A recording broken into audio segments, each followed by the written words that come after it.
Bonjour, c'est Chris Esson.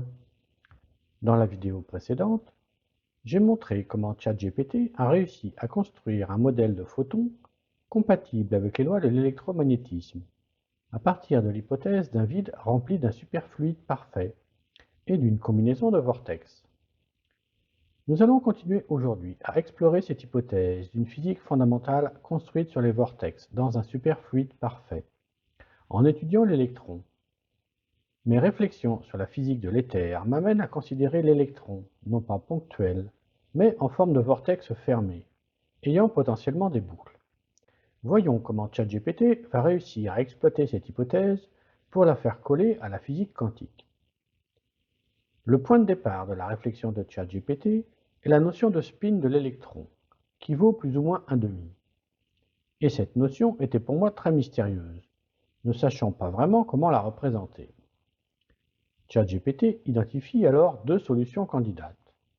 Deux anneaux entrelacés, un anneau torsadé comme un ruban de Mobius. Mais la correspondance supposée du premier nombre quantique assimilé à un nombre de nœuds est éliminatoire pour la première solution des deux anneaux, et nous continuons l'analyse avec l'approche dite du ruban torsadé. ChatGPT cherche ensuite à expliquer le niveau d'énergie en 1 sur n2 dans cette approche, mais a besoin d'être guidé. Et c'est là que je lui propose de tenir compte d'une hypothèse de volume constant quand le nombre de boucles augmente. Les premières tentatives ne sont pas encore concluantes, mais ce n'est que partie remise. Et nous passons alors à la compréhension du spin dans ce modèle de ruban torsadé appliqué à un vortex. C'est là qu'une analogie avec un câble électrique ou un tuyau souple qu'on cherche à enrouler au sol donne l'explication de ce mystérieux concept de spin égal à 1,5. En effet, si vous cherchez à enrouler une rallonge électrique sans enrouleur, la bonne méthode est d'effectuer une torsion d'un demi-tour à chaque nouvelle spire. C'est exactement ce que fait le fluide dans le corps du vortex. Et c'est pourquoi une particule de fluide doit faire 2 tours pour repasser exactement au même endroit.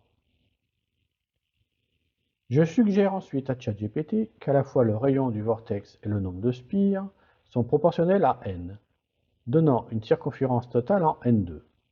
Ce qui fait naturellement émerger une loi d'énergie en 1 sur n2. Le spin S est le premier nombre quantique n donnant désormais satisfaction.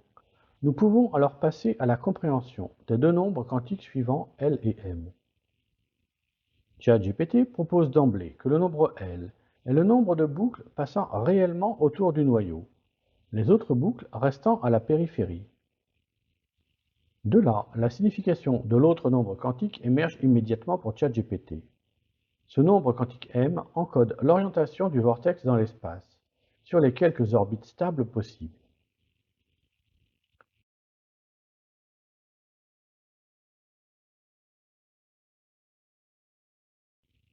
Puis, ChatGPT en déduit très facilement des explications rationnelles à des notions jusque-là très mystérieuses.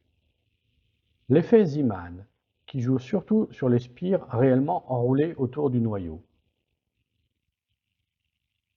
Le spin Zeeman, qui montre comment la torsion liée au spin est 2 fois plus sensible au champ magnétique qu'une spire enroulée.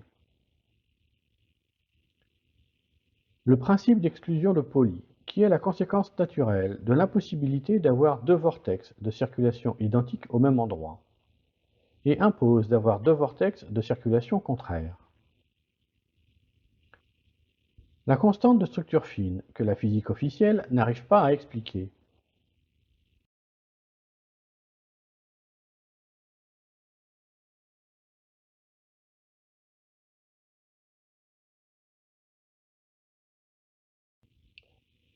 La correction de Darwin, qui ne concerne que l'orbital L égale 0.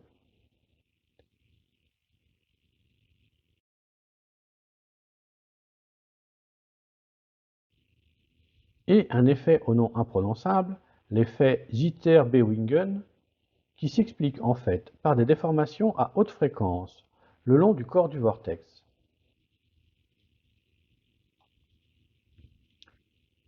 ChatGPT affirme alors que la correction de Darwin est la confirmation que l'électron n'est pas ponctuel. et que le modèle ainsi construit est compatible avec toute la phénoménologie connue de l'électron.